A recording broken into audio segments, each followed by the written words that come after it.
liberties that we have in this country are because of the Second Amendment, and never ever forget that. She's not going to be the great savior for the Democrats, and they can't skip over the first black woman vice president with the whitest man ever in history, Gavin Newsom. It's time that we, the people, take this country back.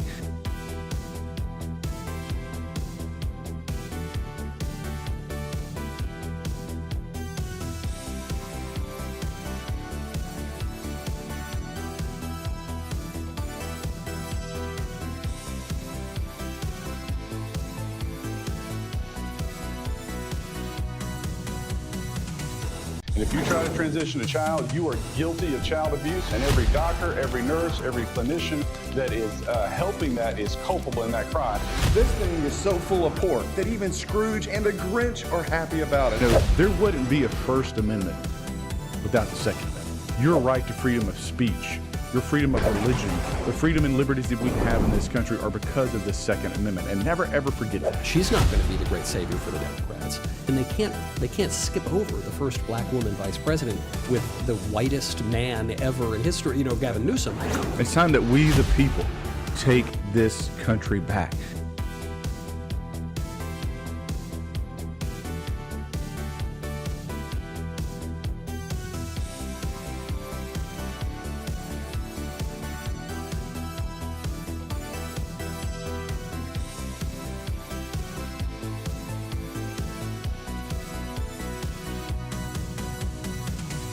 And if you try to transition a child, you are guilty of child abuse, and every doctor, every nurse, every clinician that is helping that is culpable in that crime.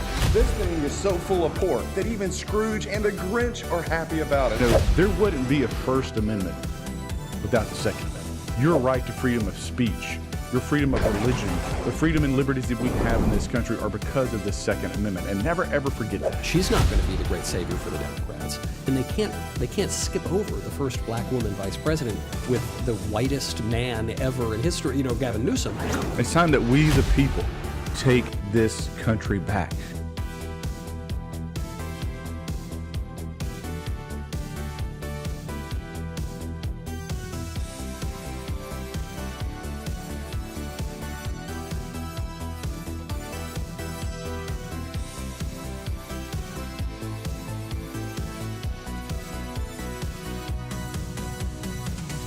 And if you try to transition a child, you are guilty of child abuse, and every doctor, every nurse, every clinician that is helping that is culpable in that crime. This thing is so full of pork that even Scrooge and the Grinch are happy about it. There wouldn't be a First Amendment without the Second Amendment. Your right to freedom of speech, your freedom of religion, the freedom and liberties that we have in this country are because of the Second Amendment, and never ever forget that. She's not going to be the great savior for the Democrats, and they can't skip over the first black woman vice president with the whitest man ever in history, Gavin Newsom. It's time that we, the people, take this country back.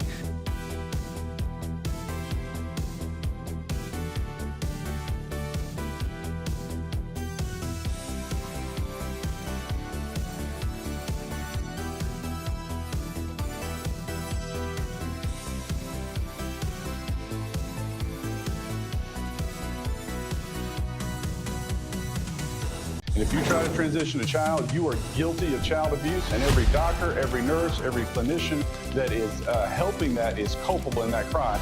This thing is so full of pork that even Scrooge and the Grinch are happy about it.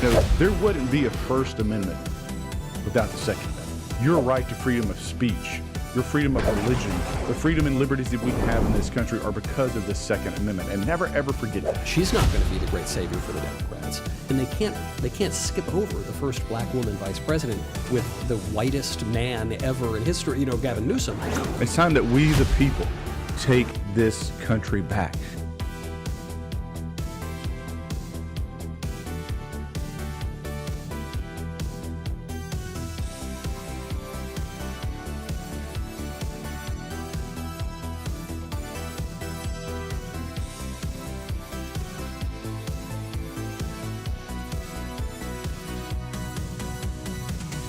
And if you try to transition a child, you are guilty of child abuse, and every doctor, every nurse, every clinician that is helping that is culpable in that crime. This thing is so full of pork that even Scrooge and the Grinch are happy about it. There wouldn't be a First Amendment without the Second Amendment. Your right to freedom of speech, your freedom of religion, the freedom and liberties that we have in this country are because of the Second Amendment. And never ever forget that. She's not going to be the great savior for the Democrats, and they can't skip over the first black woman vice president with the whitest man ever in history. You know, Gavin Newsom. It's time that we, the people, take this country back.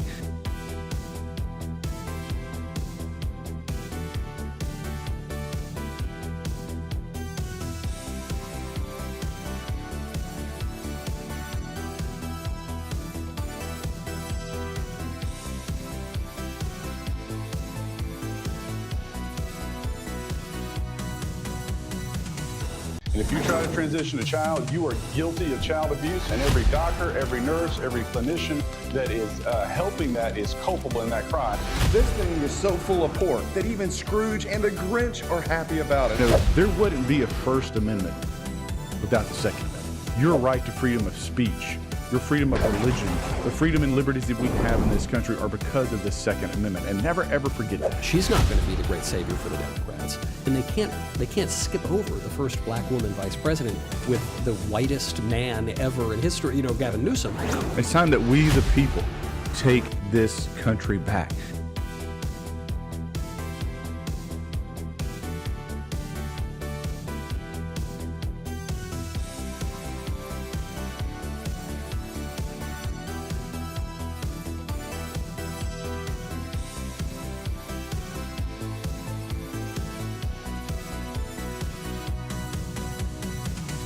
And if you try to transition a child, you are guilty of child abuse, and every doctor, every nurse, every clinician that is helping that is culpable in that crime. This thing is so full of pork that even Scrooge and the Grinch are happy about it. There wouldn't be a First Amendment without the Second Amendment. Your right to freedom of speech, your freedom of religion, the freedom and liberties that we have in this country are because of the Second Amendment. And never ever forget that. She's not going to be the great savior for the Democrats, and they can't skip over the first black woman vice president with the whitest man ever in history. You know, Gavin Newsom. It's time that we, the people, take this country back.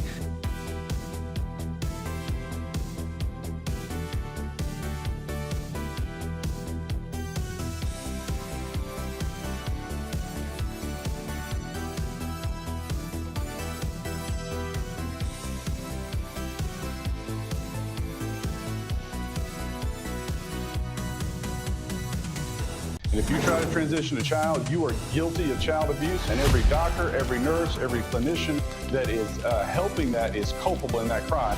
This thing is so full of pork that even Scrooge and the Grinch are happy about it. There wouldn't be a First Amendment without the Second Amendment. Your right to freedom of speech, your freedom of religion, the freedom and liberties that we have in this country are because of the Second Amendment. And never ever forget that. She's not going to be the great savior for the Democrats, and they can't skip over the first black woman vice president with the whitest man ever in history. You know, Gavin Newsom. It's time that we, the people, take this country back.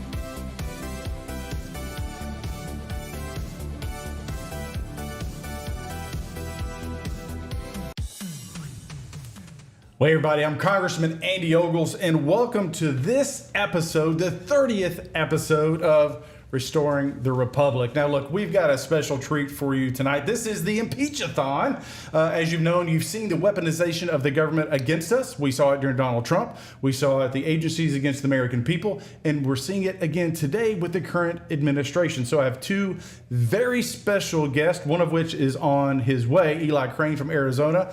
An amazing story. an American hero, Navy SEAL, my good buddy, Andrew Clyde from Georgia, also someone who has felt this himself, the weaponization of the government against Americans. So back in, was it 2013, the IRS came after him as a small business owner. And so, but he fought back and he won. And he actually got an apology from the IRS, and the bill that corrects that wrong is actually named after him and a couple of others. We'll go through that in a minute. But first, I tell you what, so we're waiting on Eli.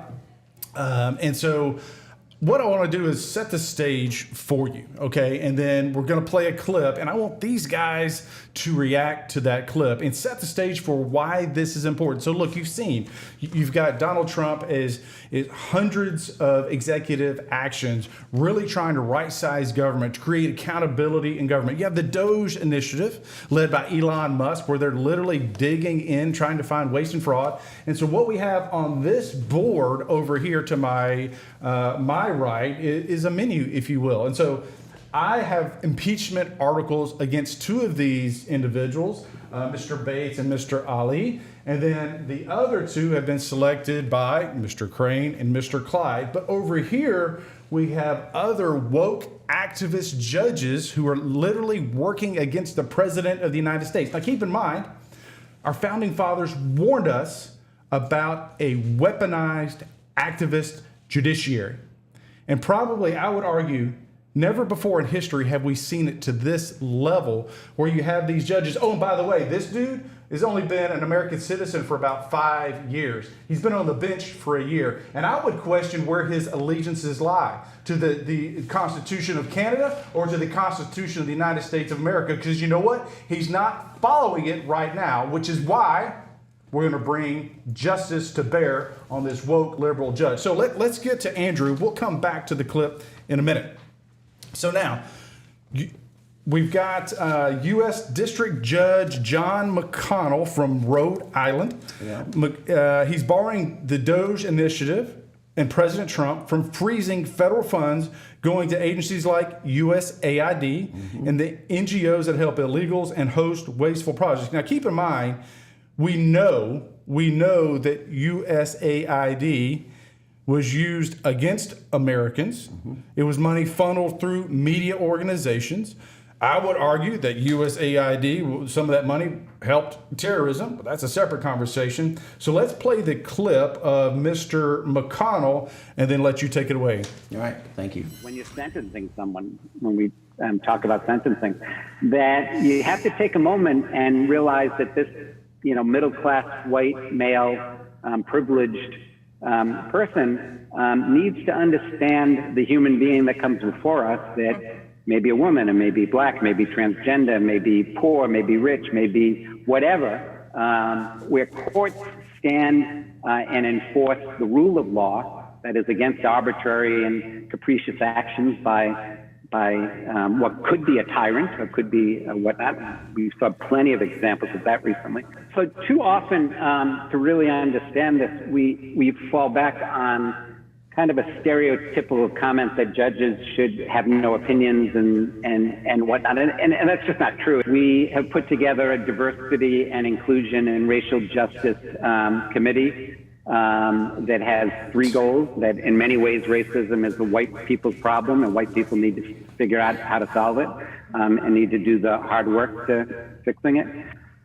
We all have racism, obviously, but not the over kind. All right, so Andrew, we'll let you take it away, but let me just say, what I heard was some white liberal who has his own guilt issues, and he can go see a therapist for that. But he has a job, and he took an oath to the United States of America and to our Constitution. All this other nonsense, I don't give a crap about. Take it away. Well, I'll tell you, what you saw right there was a person, that's got to be one of the most woke individuals that I have ever heard. And he basically speaks about it and says that he's proud of it. But judges are supposed to be held to a higher standard than anyone else. Because judges are supposed to make unbiased decisions. and weigh the evidence in front of them and make that decision based on the Constitution. And this judge is obviously not doing that. He has abused his authority, all right? And he has a serious conflict of interest. It's not mentioned in that clip right there, and we can get into that in a little bit. But this particular individual, his abuse of power is stunning. He doesn't agree. I mean, in that clip, I think he referred to President Trump as a tyrant. That's right. All right. And well, it was passive, but he used the language, right? Right. He used the language, absolutely. And so when you are that overt and say those kind of things, there's no way in the world that your decisions, that you can block that out from the decisions that you make from the bench. And it's very evident in the decisions that he has made here that he doesn't agree with President Trump, and therefore he is going to use his judicial power to stop what the president is doing, what he legitimately can do. I mean, if you look at Article 2 in the Constitution, all right, it says that the executive power is vested in a president of the United States. That's the very first line of Article 2 in the Constitution. That's it. It's not vested in any judge, all right? That's a different branch of government. So when you cross branches of government like that and you tell the executive that his duly elected constitutional authority will bow to you as a judge, I'm sorry, that's not the way our system of government was set up. And it's a clear violation. Absolutely. So Eli's been able to make it in, so thank you for being here. Again, All-American hero. Late. Hey, brother. All right. You're an important man, and you got a lot of stuff going on. No, so Eli and I, we came in together, good friends, and it's an honor that you're here. So now that all three of us are here, let's play that other clip. But before we go to that, what Andrew was saying, when you look at this judge, now look, if he wants to have his own opinion, it's a free country. If he wants to join an activist group, pink tutus to shooting guns and anything in between, I don't care. That's his business. But when he brings that to the bench, right, and he's using that as a metric to judge an individual or individuals, then we have a problem. That's right. And again, I'll say this again. Our founding fathers warned us about this very moment, about the activist judges, a judiciary that oversteps its boundaries. And so this is an important step. So whether you like Trump or you don't like Trump, the same boundaries that we're trying to reset are the boundaries that protect you, whether you're a liberal or a conservative, whether you're a Republican or a Democrat. And it's important that justice is blind. Because what we don't want to see, look, the weaponization of the government, where the government can go after political enemies, did not work for the Roman Empire. It did not work for the British Empire. Both fell. And if we let this continue, I think it portends the future of our country. We must restore the republic. So play the clip and we'll get their reaction. Members of our United States Congress sitting in office, having sworn an oath because they don't like the rulings of a judge, they're now going to want to impeach those judges. In fact, Representative Andrew Clyde, his office confirmed he's working on articles of impeachment against Judge John McConnell Jr., who ordered the administration lift its federal spending freeze. You have Eli Crane of Arizona planning to introduce impeachment articles against Judge Paul Engelmeyer, who blocked DOJ from accessing Treasury records. DOJ doesn't have any rights to those Treasury records. Republicans know that, and yet and still, they want to go after the judges who are trying to uphold the rule of law. Yeah, I mean, the greatest scandal going on in America today is actually not, believe it or not, what Donald Trump is doing. It is what Republicans in Congress have done, which is to completely give up their role in the constitutional system. All right. So, Andrew, you were mentioned first, so we'll let you kick it off. But notice how they mentioned our oath, right? That's to correct. hold us to our oath, Yes. which I would argue we're doing. Right. But then they failed to mention the oath that the judges take and are violating. That's correct. We swore to uphold and defend the Constitution of the United States against all enemies, foreign and domestic. And, that judge has the same oath to the Constitution. Well, judges are appointed for life. Federal judges are. And so what you have now is the one way that a federal judge can be corrected for actions that violate, what they're supposed to be doing, and federal judges are held to certain canons, all right, which is a very high standard. And when they violate those standards, the result is that Congress then has the power of impeachment over those judges. That's basically the only way that we can get rid of those judges is through impeaching them. And when you see the left's hair on fire, you know that we're doing something right. That's for sure. Absolutely. Eli. Well, I mean, it's an honor to be here with you guys. Sorry for being late, but You're good, brother. I'm glad you guys are, tracking the same way I am. The bottom line is we've got a bunch of activist judges that are trying to stop this administration from doing exactly what the American people elected them to do. But this administration is also exercising their Article 2 powers of the Constitution to make sure that the laws are faithfully carried out. And I mean, it's so ridiculous on its face. All that sounds maybe like mumbo jumbo to the people watching, but think about this for a second. If President Trump appoints individuals in his cabinet or within his federal government to oversee certain agencies and institutions, but yet those people can't have access to the very, records and data, how are they supposed to oversee those organizations and agencies? It's so ridiculous that they're trying to stop the Trump administration from seeing the payments in my case, and why I'm trying to impeach Paul Engelmeyer. He's trying to stop Elon, who's been tasked by the president to go into Treasury and other agencies and see what payments are going out, because at the end of the day, all three of us have been up here long enough to know that this place is so full of fraud, waste, and abuse. It is. And it's like, this is what these guys are trying to root out. This shouldn't be a partisan issue at all. This should be supported by Democrats, Republicans. They're taking your tax dollars and they're sending them all over the place for ridiculous reasons. There's so much fraud, waste, and abuse. We have to deal with this. And I'll tell you this as well, fellas. I have never seen a battle that's been won by people on one side of the aisle looking around at each other, hoping that somebody's going to do something. We do have Article 1 authorities here to impeach these individuals. I know it's a heavy lift. And honestly, I don't care if it's an expedited hearing at the Supreme Court that finally puts these judges in check. I don't care if it's our impeachment articles, or some other bill or legislation. But the bottom line is, if we're going to stop these guys, it's going to take action. And that's what we're doing. That's right. Because think about it. For every solitary day that one of these restraining orders is in effect, right, it prohibits and prevents the executive branch from doing exactly what the people of the United States elected President Trump to do. All authority in the executive branch flows through a single president.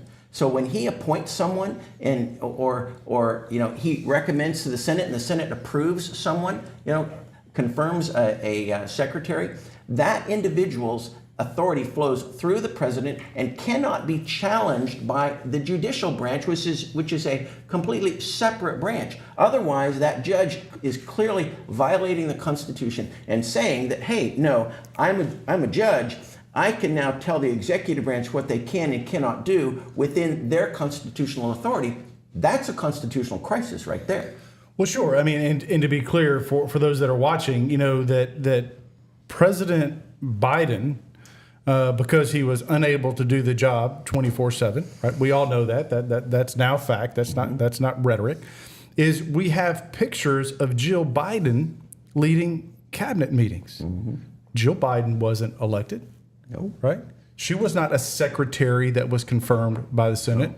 The left didn't have a problem with that. Mm-hmm. When Joe Biden was, convening his kitchen cabinet outside of his cabinet, he had Silicon Valley so far up his keister, it'd take a proctologist to remove them. Nobody had a problem with that. Mm-hmm. But now that President Trump is doing his job, we know we have waste, fraud, and abuse in the government. Mm-hmm. We're bringing in a third party to look at this, to get eyes on it. I mean, look, Elon Musk doesn't need your social security number. He doesn't need your balance in your checking account. He doesn't care. He doesn't need it. And so now you have a third party holding folks accountable, and the left is losing their freaking minds because the cash cows are going away. Mm-hmm. I mean, at the end of the day, that's what this is about. This is about a power. It's about control. And it's about money. And I, for one, am tired of it. I want my country back. And we're not going to do it by being passive. Right. We've got to take the fight to them. So again, I'll turn it over to you guys to just talk about why this is important, maybe talk more about your judges, but really this is just a conversation. This is a town hall. It happens to be digital, and we thank you for watching. Eli, we'll let you start. Yeah, well, I think one of the first ways you guys that are watching can help us is you can reach out to your representative and tell them to co-sponsor our articles of impeachment. Right. This is going to be a heavy lift. I know many of you guys are as frustrated with Congress as we are, and so we need your help. One way to do that is if you go and download the app Bill Blaster on your smartphone. You can have access to every direct numbers to each of your members of Congress, also their social medias. Please tell them that you want them. Your representative to sponsor all 3 of our impeachment articles. We're gonna need your guys' help if we're to proceed with this process and to gain any traction. And I'm grateful that you guys aren't being passive, like you mentioned, Andy. You guys aren't sitting around hoping somebody else will do something about it. You guys are actually, working with your teams to get these articles of impeachment out, because that's what the American people expect from us. Andrew? I want to talk a little bit about Judge John McConnell Jr. I talked about abuse of power and the Article 2 authority of the executive, and now I want to talk a little bit about conflict of interest, because this particular judge has been on a 501c3 board for over 20 years. In fact, he's been the chairman of the board. In fact, he's currently listed as chairman emeritus on the board. And this 501c3 has received over $128 million of government funding. Now, think about what the order that he put in place. He's preventing President Trump from putting a pause on money going out to these 501c3s and these foreign entities, et cetera. Well, that directly affects that 501c3 for which he is on the board. So now his order is preventing President Trump from executing that freeze, and so the money continues to flow to this 501c3, all right, that shouldn't really, in my opinion, be getting government money in the first place. So that is a direct conflict of interest, and therefore it's worthy of impeachment, where he is using his judicial authority to usurp executive authority and keep money flowing to a 501c3 where he has personal interest in. Well, you mentioned conflicts of interest, and I think one of the things you start to see is a nexus. So you look at Judge Bates's wife. So this is the individual Judge Bates. You've got McConnell, you've got Ali, you've got Engelmeyer, right? So these judges over here, is that his wife is part of a nonprofit that gets money from, guess who? USAID. There you go. Right, so suddenly you see this judge over here is doing the business of other judges elsewhere who have conflicts of interest. Now maybe there's not a conspiracy, but it doesn't pass the smell test. So, but look, I'm not going to say her name because she's not in the public realm, but you've got the Hope for Children Fund, an NGO that has received hundreds of thousands from USAID between 2013 and 2021. That's a fact. It's not debatable. And so now you see the left rising up saying, well, you can't take away our money, right? You can't take this away from us. And they have a direct, so why aren't these judges, when they have a clear conflict of interest, recusing themselves? They took an oath. That's right. They should be declaring these conflicts, but what are they doing? They're continuing to weaponize the government. They're continuing to, quite frankly, go after President Trump. And by going after President Trump, they're going after you, the people, we the people, every single day, and I, for one, have had enough. Well, this is the other thing, too. If we in Congress, who have the authority of impeachment, if we don't go after these judges and say enough is enough, you cannot do this, then what they're doing will simply multiply.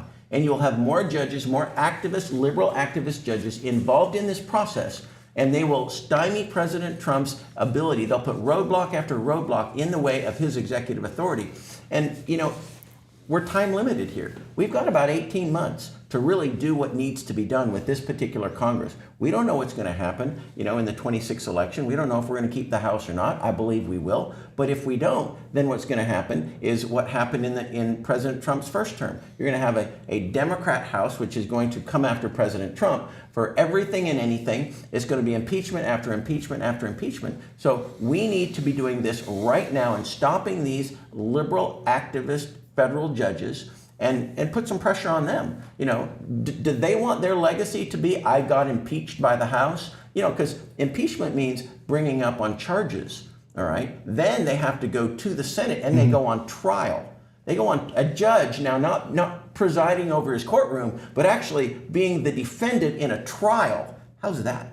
You know, and now whether the Senate will actually convict them or not and literally remove them from the bench, I would love to see that. You know, don't know if that's actually going to happen or not, but I'll tell you that if we don't get out, as you said, Eli, if we don't exercise our authority and actually do something about it, then what will happen is more of these judges will come out of the woodwork and try and roadblock President Trump. Yeah, I mean, it's obvious. It's the only play they have right now, right? They don't control the presidency. They don't control the House. They don't control the Senate.